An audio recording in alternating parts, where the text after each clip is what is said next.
is Hidden Killers with Tony Brueski. Here now, Tony Brueski. It's been almost 3 years since 4 University of Idaho students were murdered inside their Moscow home.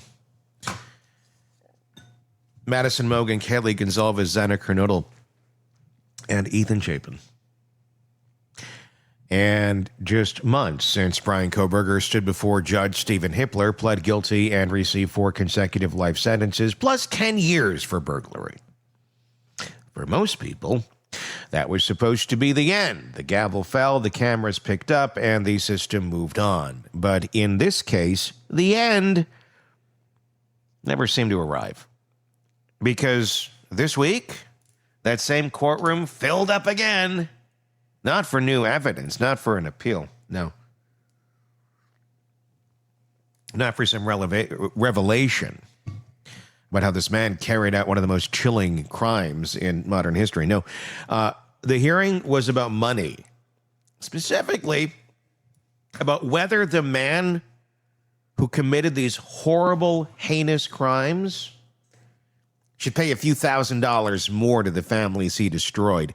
It sounds trivial until you hear the details, and that's what we're going to go through. And I encourage you to press subscribe, and in the comment section, let me know your thoughts.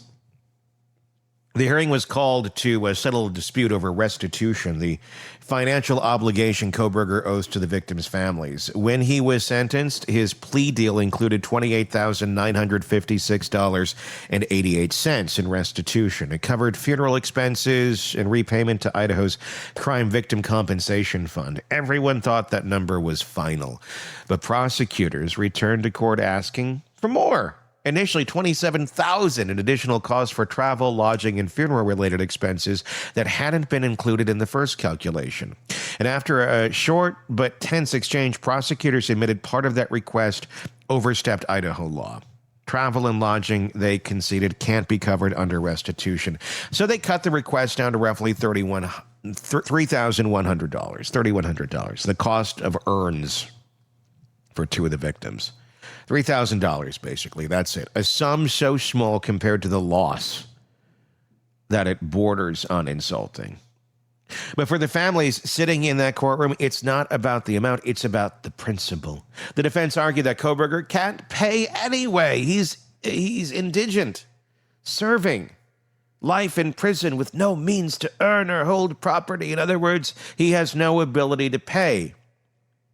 But he does. Prosecutors countered with something that turned the air cold. Kohberger has been receiving money.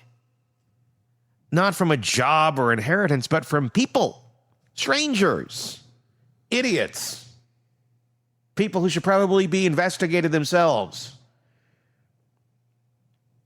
who sent over $10,000 into his inmate account since his arrest. $10,000 from supporters, from admirers, from the kinds of people who send love letters to serial killers and convince themselves that evil is a misunderstood genius. So he's getting money. And no, that money should not land Kohberger an extra Snickers. Prosecutors told the court that the money should go to the families, not into Kohberger's commissary account, not towards snacks and creature comforts, while his victims' parents are still paying off burial costs. The defense objected, of course they did. They said those funds were personal gifts. Ooh, a gift for murder? They're not income and can't be legally touched. The law, they claim, doesn't allow the court to see donated money for restitution. And that's where the entire thing just feels absurd. A system that can take your freedom for life but can't touch your ramen fund. Judge Hippler didn't rule that day. He listened, because he's a good judge. He asked questions, and then, like any judge bound by procedure, he took the issue under advisement. A written ruling is yet to come, at least as of this recording.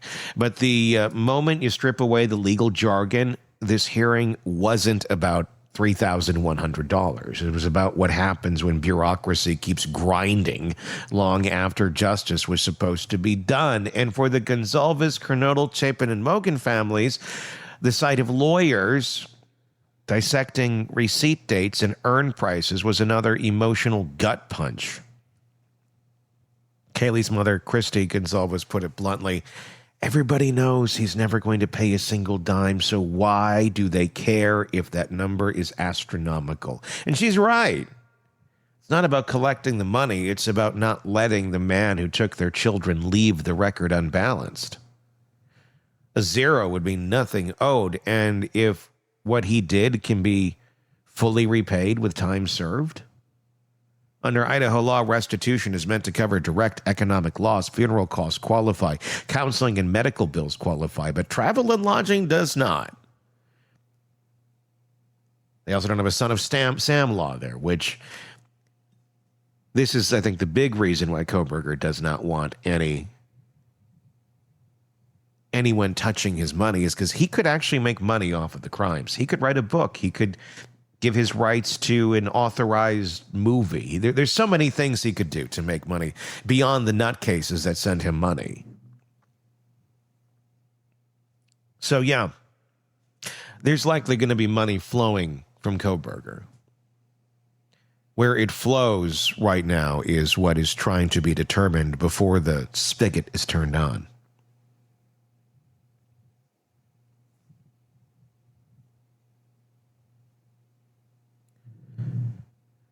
That's why the state narrowed the claim. Even so, the defense argued, the receipts for those urns were submitted late. Oh, I'm sorry. Beyond the 60-day filing deadline and should be thrown out. You were too late with the urn receipts for the children that are in them that this man murdered. Too late. I know Ann Taylor's doing her job, but at some point, when do you say, this is a little too on the evil side? That's where you start to feel the disconnect between law and morality. The families of murdered children being told the receipts might be too late. I mean, imagine hearing that after everything you've endured. It's the kind of moment that reminds you justice isn't built for compassion. It's built for procedure. But there's another layer here, because beyond the technical arguments lies something a lot uglier. The fact that this man has supporters sending him money. It's the sickness that runs through parts of our culture where killers become cult figures and victims become footnotes. We saw it with Ted Bundy, with Chris Watts, with Richard Ramirez, and now with Kohberger. A steady stream of people who convince themselves that if they just understood him better, if they saw the real Bryan, they could redeem him somehow. They call it empathy. It's not. It's obsession dressed up as compassion. It's dangerous. That's what makes this hearing matter more than its dollar value, because what the court decides will set a tone whether killers like Kohberger get to enjoy the comfort of fan-funded privileges, or whether that money gets rerouted towards the people whose lives they destroyed. Judge Hippler faces a difficult choice: follow the letter of the law or honor the spirit of justice. Legally, restitution must be realistic and properly filed, but morally, accountability should never expire. If he rules that Kohberger's commissary funds can be seized, it won't fix anything, but it'll send a message that even behind bars, the debt remains. If he rules the other way, it tells every future defendant that life in prison comes with free room, board, and a growing bank account funded by curiosity and moral confusion. That's why this story, as mundane as it seems on paper, still matters.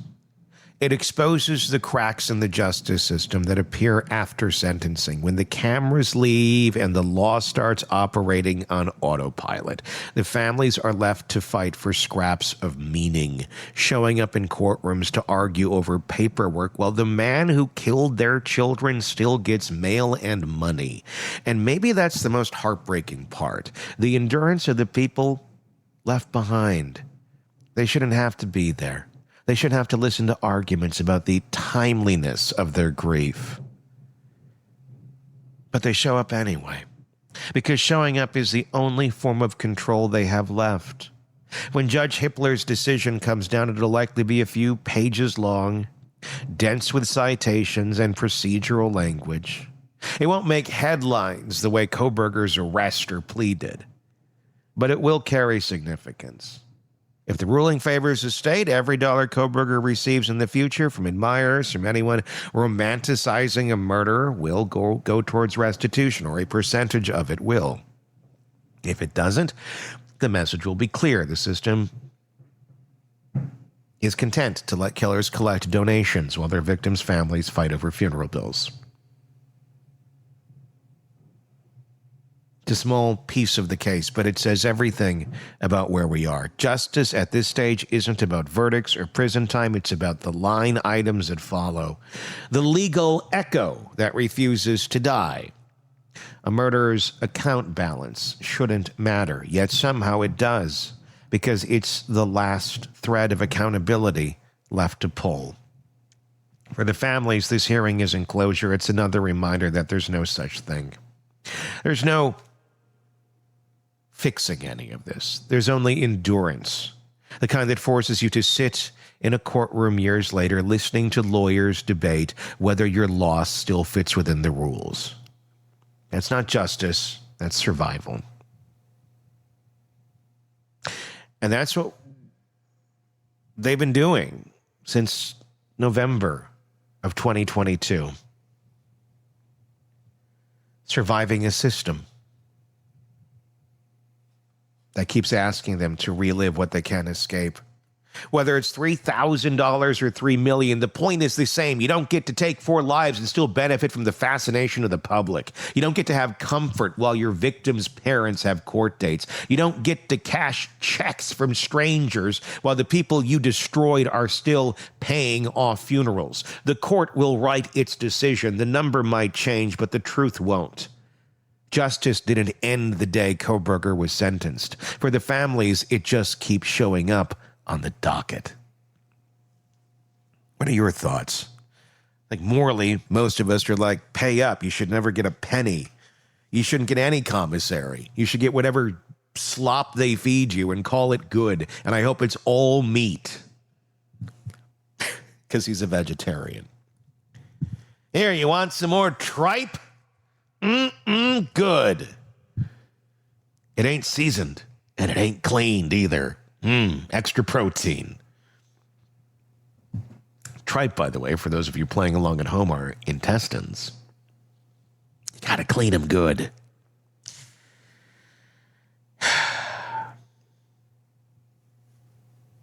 I feel horrible for those families. Continuing to be re-victimized over and over and over and over. It's just, ugh. We'll let you know what Judge Hippler decides. In the meantime, give us your thoughts in the comments section on YouTube. If you're not already there, search Hidden Killers with Tony Brueski. That is where we live. We do appreciate that. If you're listening to us on the podcast platforms, Apple Podcasts, Spotify, wherever you might be, hit subscribe there too. So you don't miss any of our coverage of this and the many cases that we follow for you right here at the Hidden Killers podcast and True Crime Today. I'm Tony Brueski. We'll talk again. Want more on this case and others? Then press subscribe now and don't miss a moment of true crime coverage from Tony Brueski and the Hidden Killers podcast.